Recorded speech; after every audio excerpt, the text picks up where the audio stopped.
My parents secretly planned a lavish Hawaiian vacation for my sister's children, then publicly announced my grieving kids were too difficult to be invited. So, I didn't argue or cry, I just packed up my children, called my estate attorney, and legally erased my parents from our lives. My mother is a woman who choreographs every moment of her life for maximum impact, and she picked this specific moment on purpose. It was Sunday, the 15th of February 2025. Right around 4:15 p.m., we were gathered at my parents' pristine, overly decorated house in Crestwood, Oregon, because my dad had texted earlier that week offering a casual family dinner. The kids can play in the basement. Just a normal Sunday, he had written. It was normal bait. My daughter, Lily, was sprawled out on the plush living room rug with her coloring book, her tongue tucked slightly out the side of her mouth in deep concentration as she drew a lopsided, vibrant rainbow over a stick figure family. She is 7 years old. She is at that incredibly fragile age where she still implicitly believes that adults say exactly what they mean and mean exactly what they say. My son, Leo, who is 4, was kneeling by the glass coffee table, meticulously lining up his toy cars as if he were engineering a tiny, high-stakes traffic system. My older sister Chloe's kids were there, too.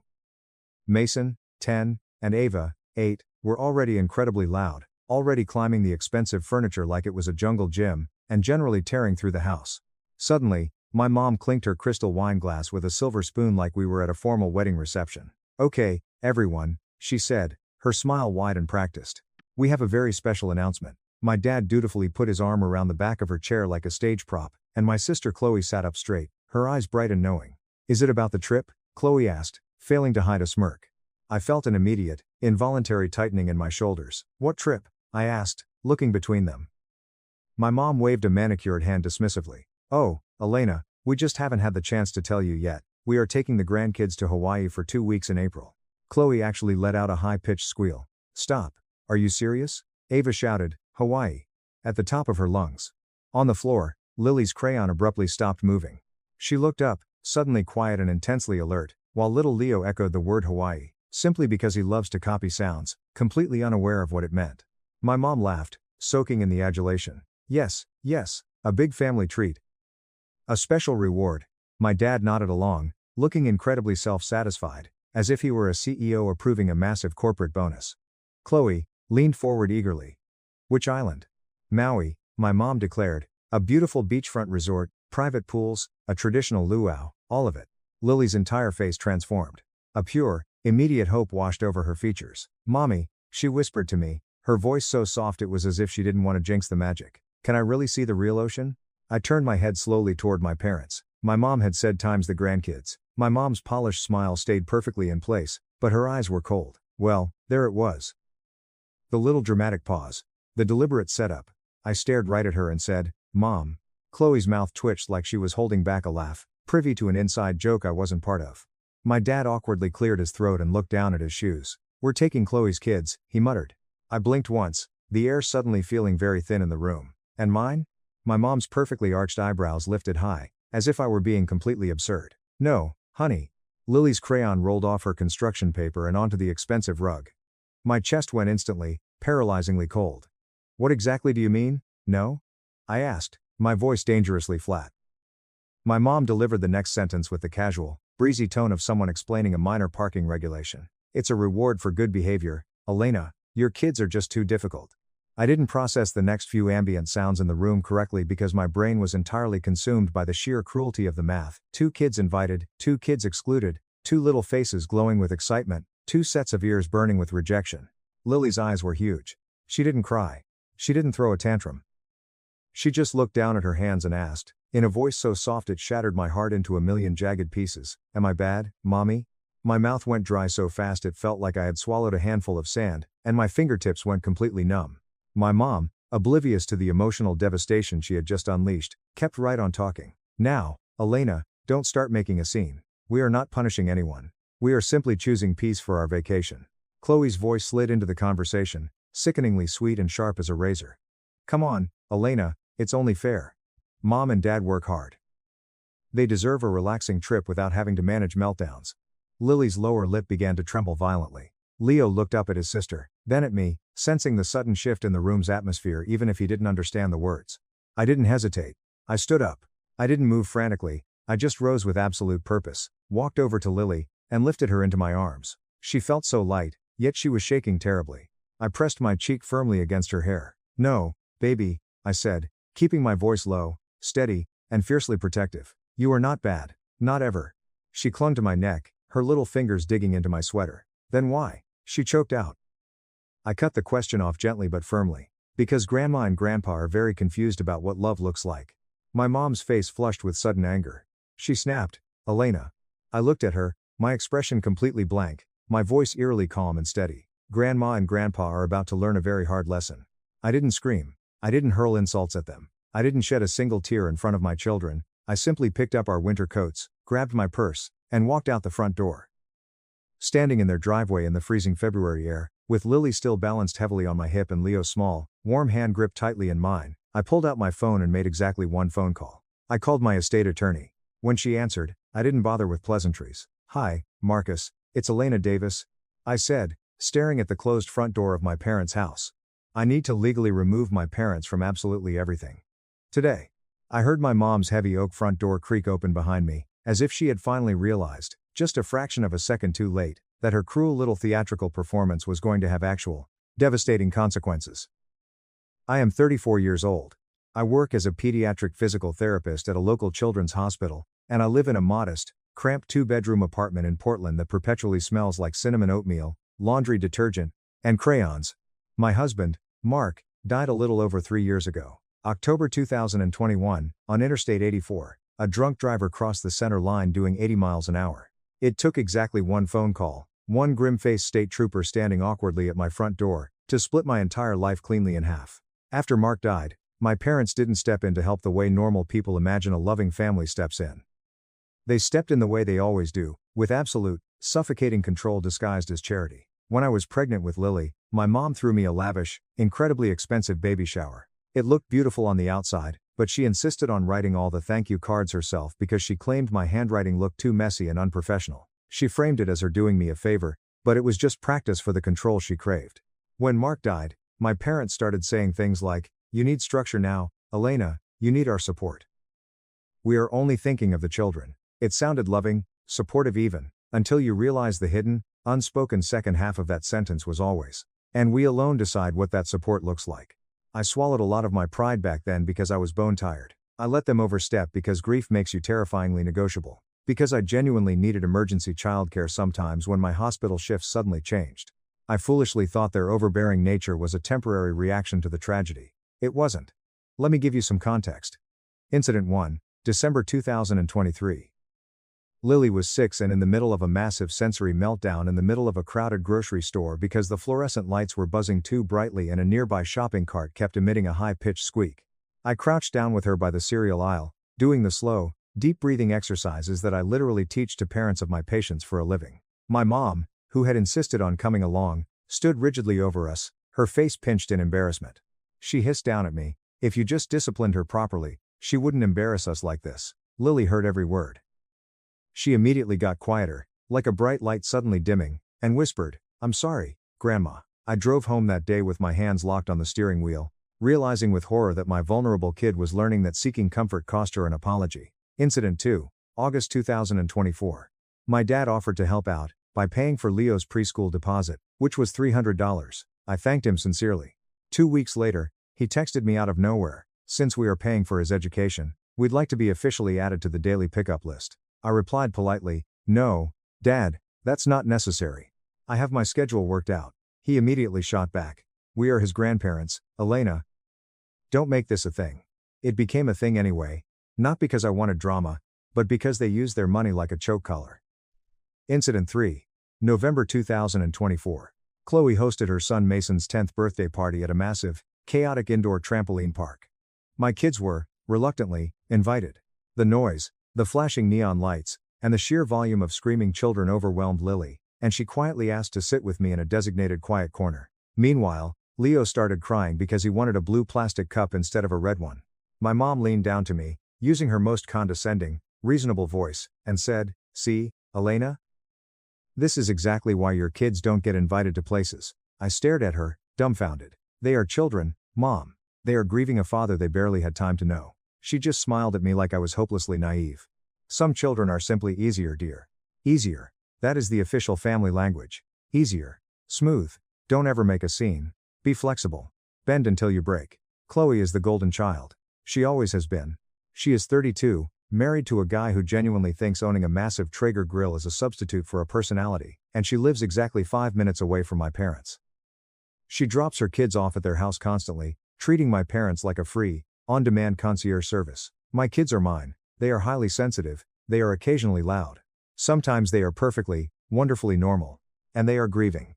Whether my parents want to admit it or not, Lily still sometimes picks up a silly dinosaur toy at the store and whispers, "Daddy would think this is funny." Leo barely remembers Mark at all, but he knows exactly what a missing person feels like. He feels that empty space in his tiny body. My parents absolutely despise anything they cannot perfectly manage with a polite smile and a checkbook. So, when my mom announced that the Hawaii trip was a reward for good behavior, it wasn't a new dynamic. It was just the very first time she had the sheer audacity to say the quiet part out loud, directly in front of Lily. That night, after we got back to our apartment and I tucked Lily into her bed, she looked up at me in the dim light of her star projector and asked, "Mommy, do I have to be quieter from now on?" I sat on the edge of her mattress, gently tucking her stuffed bunny under her arm. "No, sweetie, you just have to be you." She swallowed hard, her little throat bobbing. Grandma likes Ava much more than me. I felt something incredibly sharp and painful twist deep in my chest. I looked right into her eyes and said, "Grandma does not get to decide how much you are worth." She nodded slowly, like she intellectually understood the words, but her sad eyes told me she didn't quite believe me yet. When both kids were finally asleep, I went into the kitchen, opened my laptop, and pulled up my digital adult life folder. I maintain this folder meticulously because Mark's sudden death taught me a brutal, unforgiving lesson. Paperwork is the only language that some people truly respect. I opened my estate documents from early 2022. It was a standard, basic setup, but looking at it now made my blood run cold. My parents were legally listed as the successor trustees on the kids' financial trust.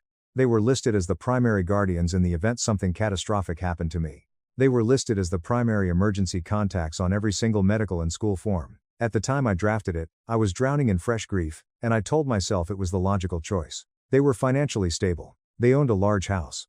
They had a robust retirement fund. They projected the perfect, flawless image.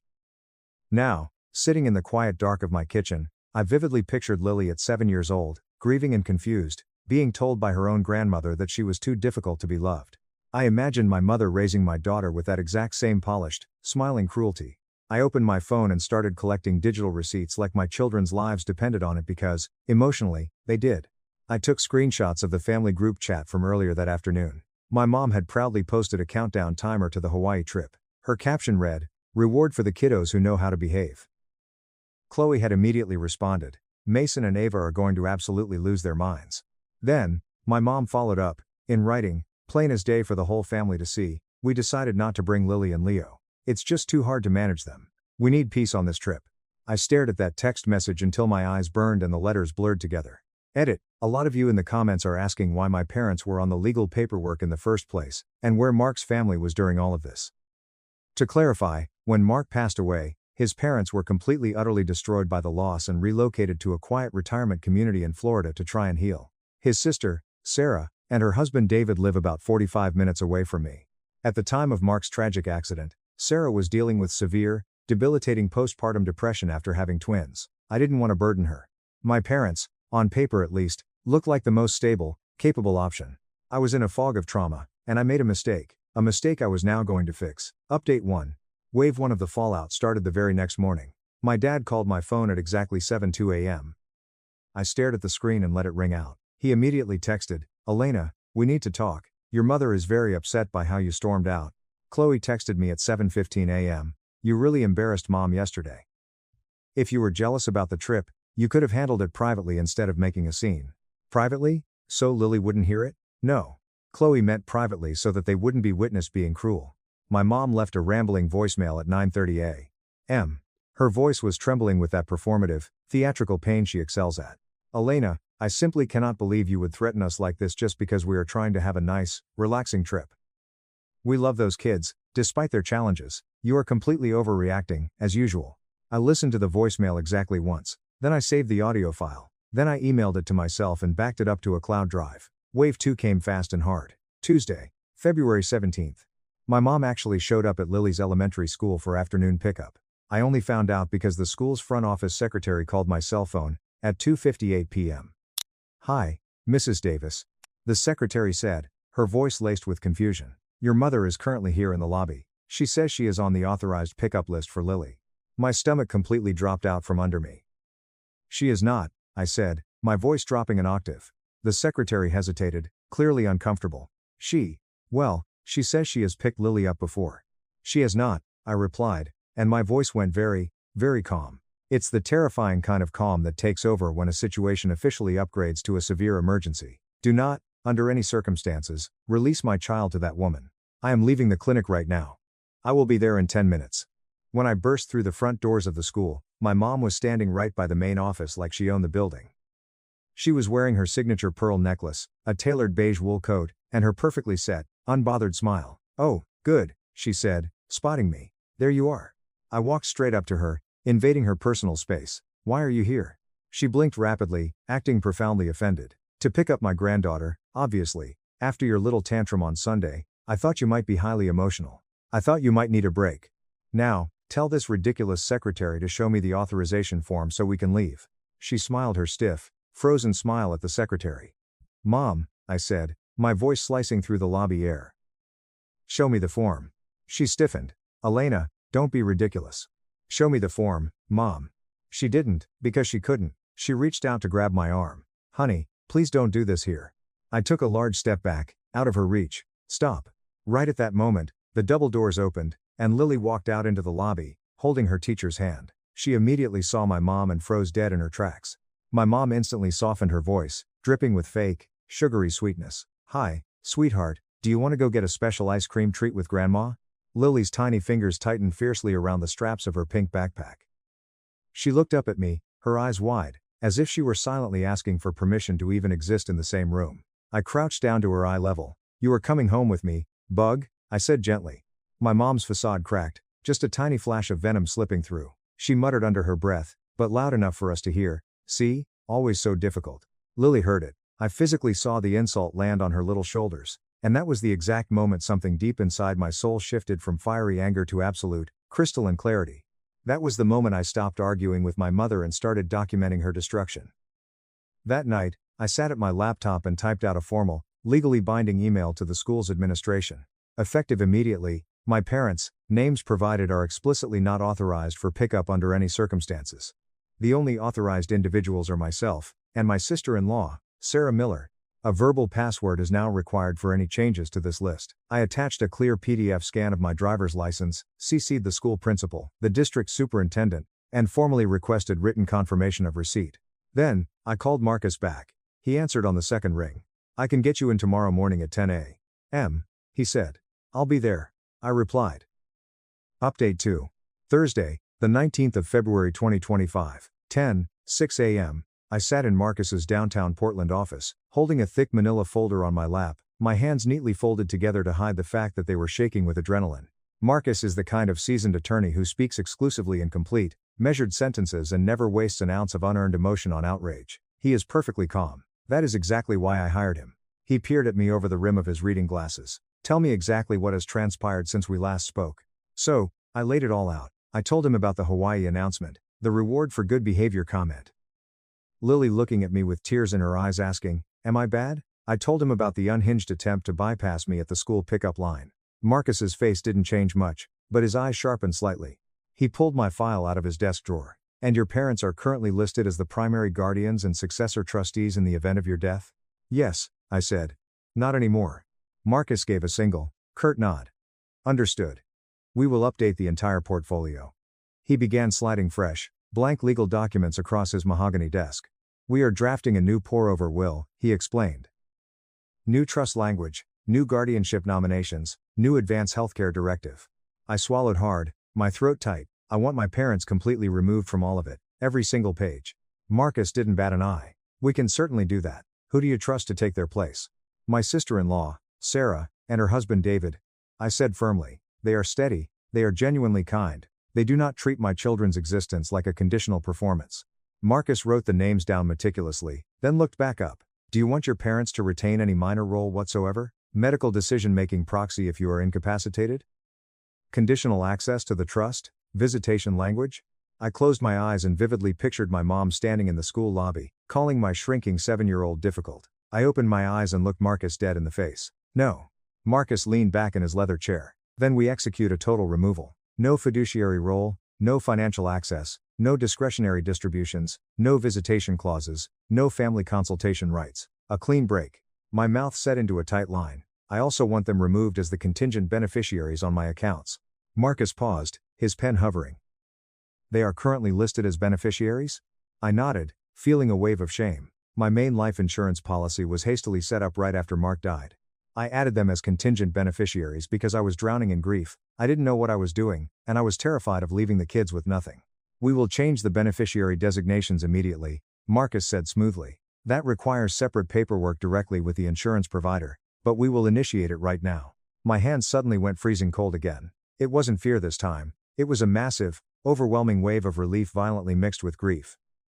It was the bizarre, weightless feeling of finally cutting a toxic umbilical cord you spent your whole life thinking you needed to survive.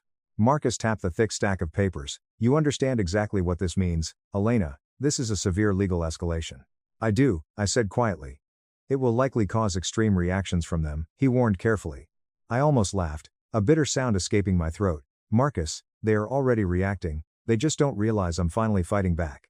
Marcus gave a small, respectful nod, and pushed his favorite heavy silver pen across the desk toward me. I signed page after page. I initialed clause after clause.